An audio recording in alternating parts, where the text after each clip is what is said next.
সম্প্রতি জাতিসংঘে পারস্য উপসাগরে শক্তি প্রয়োগ সংক্রান্ত একটি বিলে দীর্ঘ ৩৬ বছর পর ফ্রান্স তার ভেটো ক্ষমতা ব্যবহার করেছে।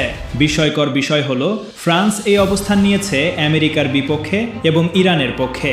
জাতিসংঘের স্থায়ী ৫ সদস্যের মধ্যে ৩টি দেশ, চীন, রাশিয়া ও ফ্রান্স, একই পক্ষে অবস্থান নেওয়ায় বিলটি বাতিল হয়ে যায়। কিন্তু প্রশ্ন হল, ইউরোপের অন্যতম প্রধান শক্তি ফ্রান্স কেন হঠাৎ আমেরিকার বলয় ভেঙে এমন সিদ্ধান্ত নিল?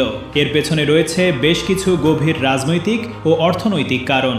ফ্রান্স বর্তমানে নিজেকে এবং ইউরোপকে যুক্তরাষ্ট্রের একক প্রভাব থেকে মুক্ত করতে চাইছে। বিশেষ করে গ্রিনল্যান্ড ইস্যু এবং পরবর্তী বিভিন্ন আন্তর্জাতিক দ্বন্দ্বে এটি স্পষ্ট হয়েছে যে ফ্রান্স এখন ইউরোপের প্রধান নেতৃত্বদানকারী শক্তি হিসেবে আত্মপ্রকাশ করতে মরিয়া।